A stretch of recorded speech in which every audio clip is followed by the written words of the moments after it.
Sorry.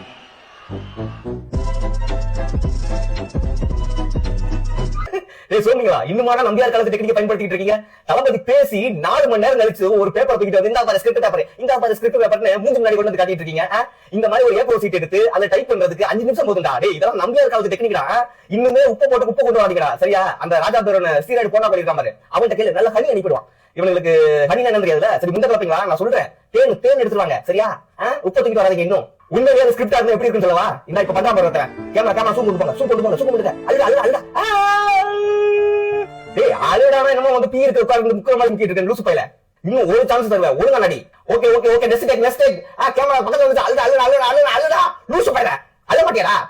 ஊங்குற வாயா லூசு பையல. கிட்ட போய் தாத்தா அப்படி ஒரு ஆளு இருக்காப்ல. என்னையா அந்த ஆளு எதுக்கே பாடுது நீ? யார் என்ன பண்றது? பிரச்சனை சரி சித்தப்பு, திட்டிட்டு கோவப்படாத. உனக்கு அழுகிற சீனெல்லாம் வரல. பேசாம மயக்கம் போட்டு வந்து தம்பி உண்மை நம்பி வாங்க. வேற லெவல். மக்களுக்கு எல்லாருக்கும் நல்ல மெசேஜ் கொடுத்துருக்காரு. புலிசெட்டி, கலிசெட்டி, பாம்பே, ஹாலிவுட், கோலிவுட், பாலிவுட் எல்லாரும் கடிச்சு வாழலாம்.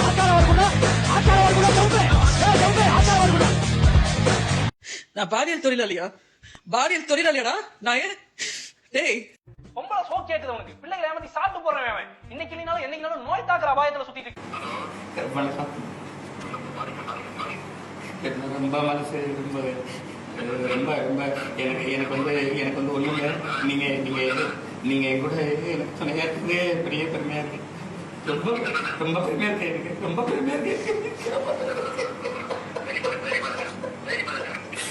சரி, இது எப்போ உள்ள வீடியோ அப்படின்னா, சித்தப்போட அப்பா இறந்தப்போ ஸ்டாலின் கால் பண்றாரு இவருக்கு. அதாவது இவர் என்ன சொல்லி கட்சி ஆரம்பிச்சார்னா, இலங்கையில என்னுடைய தமிழர்கள் 3 லட்சம் பேர் இறந்து போவதற்கு காரணமான கருணாநிதியும் அவருடைய குடும்பத்தையும் அந்த திமுக கட்சியும் ஒழிக்கிறதுக்காக தான் நான் அரசியல் வந்திருக்கேன், கட்சி ஆரம்பிச்சிருக்கேன்னு சொல்லிட்டு இன்னைக்கு அதே குடும்பத்துக்கிட்ட இருந்து ஸ்டாலின் கால் பண்ணும் போது, ஐயோ நீங்க மட்டும் கூட இருப்பீங்க நினைச்சு பாக்கலையா? இந்த ஆளுக்கு வந்து நிதி கொடுக்கிற இலங்கை தமிழர்கள் எல்லாம் இந்த வீடியோ பாத்துக்கங்க, உங்களோட நிதிக்கெல்லாம் என்ன ஆச்சு அப்படின்னு.